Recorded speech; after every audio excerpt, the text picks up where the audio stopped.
what he's bringing. I'm not going to waste this day. You got to sit there with your church face on. By his hand. I will rejoice. And act like you haven't done anything into my life. And be glad. That you thought you would never do. It's probably true to say that we live in unprecedented times. There is so much information available, so much teaching out there. Who do you listen to? There is so much around, you have to choose what to focus on.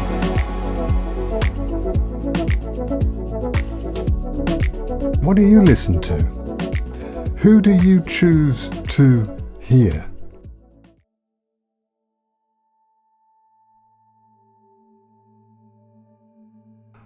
I find what Christ said very interesting and relevant. Pay attention to what you hear. With the measure you use, it will be measured to you, and still more will be added to you. Be careful what you hear. That's interesting. In our context, with so much available, what do we listen to? One of my friends went off for some training once. It was a week's training. He had to live away with these people who are experts in self-development, personal development, and productivity, and how to revolution your life with their strategies and ways of thinking. It wasn't just simple information, it was motivation, it was changing the way you think. And he found it very powerful. Only the people who taught, they swore a lot. They used a lot of expletives in their teaching. And he noticed an interesting thing. Sometime after he got back, he was still finding it hard to not swear. It had changed the way he spoke, so he found it difficult not to copy their words. And I think that's illustrating a principle that Jesus is talking about here, that Hebraically is true.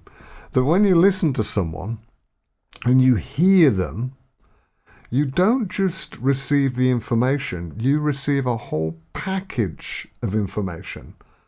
You receive not just their body language and their tone of voice, you receive an energy, their spirit, their motives, their presence comes towards you and interacts with you, as well as their information. It makes me think that Jesus is talking about that when he says, be careful what you hear. Because Hebraically, to hear is not simply to get the information, it's to allow something to enter your heart. You would keep the scriptures, you would keep the Torah, you would keep the Psalms. What that means is you guard them in your heart. You allow them into your heart. You recite the information of the verse, but it would go into you and become part of you.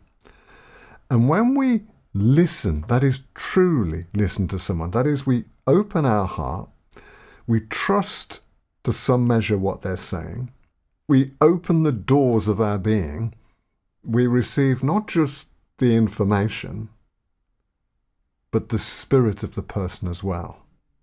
It affects us. It engages with our spirit. So that leaves us with a problem.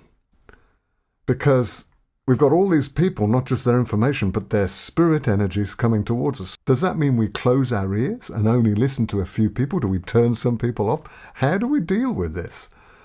We can't simply just close our ears. But we can be careful who we open our hearts to, because their being will impact us. And that works another way as well.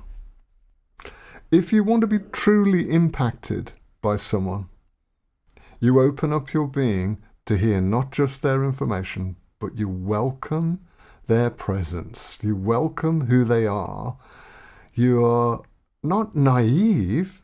No, you're on guard still, but you let down some of your guard and say, I want to receive of what you have. I don't want just the information.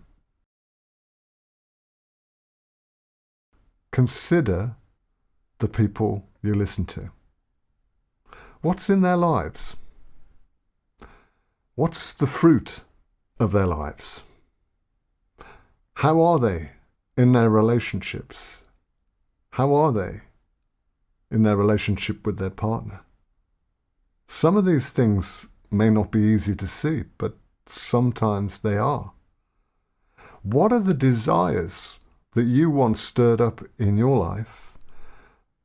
And do the people you're listening to carry those desires?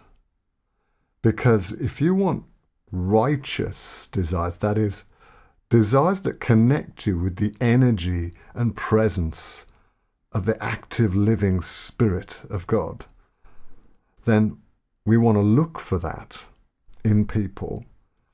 And if they carry it, we want to receive. May you receive not just information, but even now, through this video, you're receiving a little bit of what I carry if you're opening up your heart. And inside, the stuff that you want to rub off on you, that's more than information, that's presence, that's spirit, that's energy, you can go, yes, I want that. I receive that. I open my heart. If you want to practice that, perhaps it's worth listening to this video and engaging with it with your spirit, opening your heart up, not just to receive the words, but the spirit energy that's on it.